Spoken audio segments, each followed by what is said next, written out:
Okay, today's video is Catcher in the Rye by J.D. Salinger. I don't really want to do this video because this used to be my favorite book growing up, but my opinion has definitely changed a bit. I don't think it's as good of a book as it was the first time I read it, and maybe it's just because I was going through that teenage angst phase. I think I was 15 or 16 when I read it. Holden Caulfield was 16 or 17 in the story, and I think it related to me on a much deeper level, but now that I've grown up, now that I've done a lot of maturing, I don't think it really quite hit the same. And, as we grow, I think the way we view the things that we like change. Some things age well, some things don't. This aged okay. I feel like I understand it on a deeper level, but it doesn't quite hit me the same as other things hit me. And for that reason, I'm a little sad I picked it up. But anyway, into the rest of the book. What is this book about? Why should you read it? Why is it something that has stood the test of time? To me, this book perfectly encapsulates the growing up adolescence, especially of people who see through the nonsense, people see through the phoniness, as Holden would say. This is something that I still struggle with on a daily basis. Like, it seems like people know something's wrong, but they can't quite put their finger on it, and they just continue to go through the system, continue to go through the nonsense.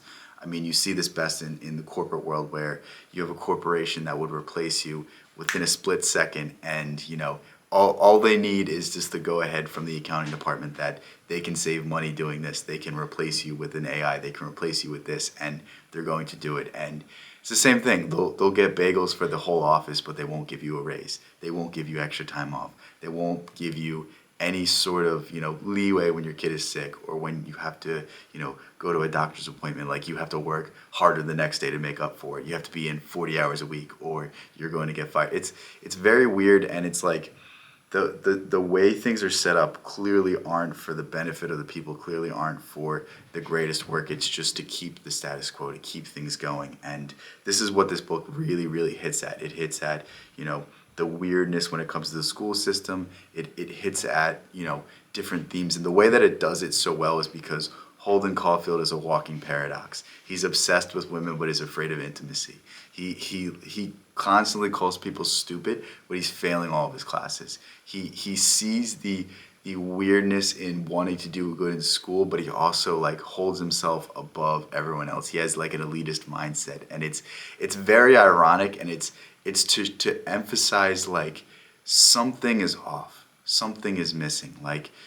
Nowadays we judge intelligence based off of how many fancy degrees you have, how many smart words you can use, and it's like, is that really intelligence, or is it more intelligent to be like Steve Jobs, who dropped out of college? You know what I mean? It's like the metrics that we generally use aren't entirely encapsulating, and I think this is what J.D. Salinger is getting at as well. And it's also to show that Holden is a broken person. He's somebody that is holding on to something that is slowly slipping away, and what's slipping away is his youth. It's his innocence. It's his ability to go through the world and not have any responsibility. And most of the novel is Holden trying to get away from responsibility, whether it's responsibility to be in a relationship, whether it's responsibility to grow up, do good in school, get a job, do all these things, whether it's responsibility to establish himself and then get married. You see when he's talking to Sally, he wants to just run away with her. It's the idea of running away, living in the woods, and not facing the world. It's the idea of Walden when Thoreau goes into the woods and just avoids everything.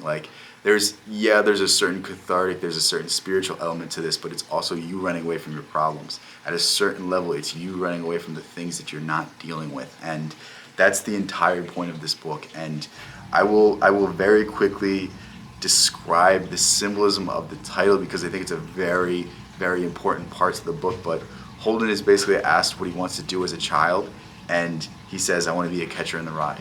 I want to catch kids as they're falling off the cliff, as they are going from childhood to adulthood.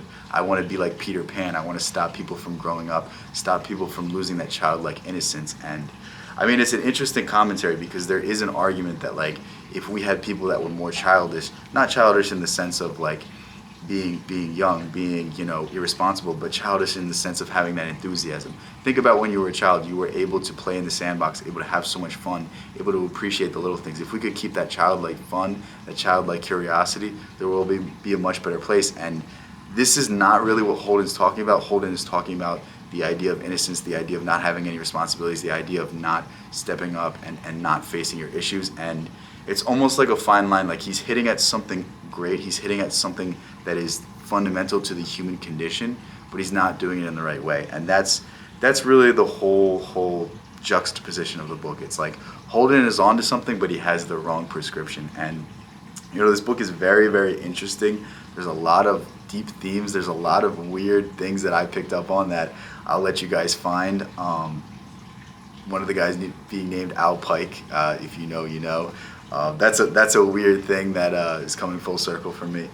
But yeah, overall, really good book. I really did like rereading it, and to me, it was interesting to see how my ideas have changed. It was interesting to see how I've changed as an individual in the past, almost 10 years since I first picked up this book. And it's cool to see that, like, when I was younger, I didn't quite grasp the importance of the book, but as I've matured, as I've grown older, it's come full circle, and I see the book for what it is. I see the book for capturing a part of human development, capturing a part of life, and a part of life that is very difficult, that is very hard to go through. And it's the universality of this book. It's how J.D. Salinger perfectly encapsulates that period of adolescence, that period of losing your innocence, of becoming an adult, of accepting new responsibilities. And it couldn't have come at a better time for me to read this, because I'm literally graduating from school right now. I'm never gonna have to go back to school, and I'm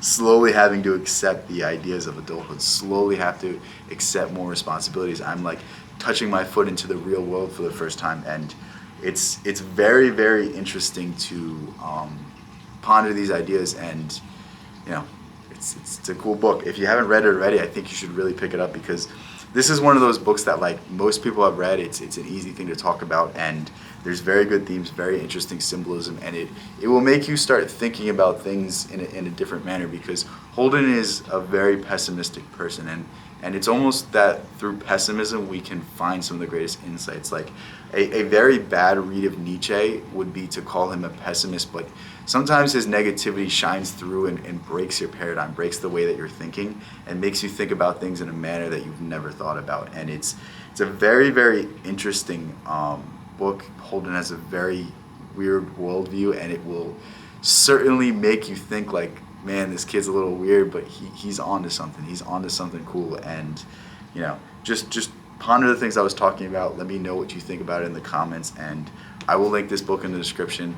Love you guys so much. Thank you guys for all the support recently. Yeah, that's all I got to say for now, but love you guys so much. Peace out. I'll catch you in the next one.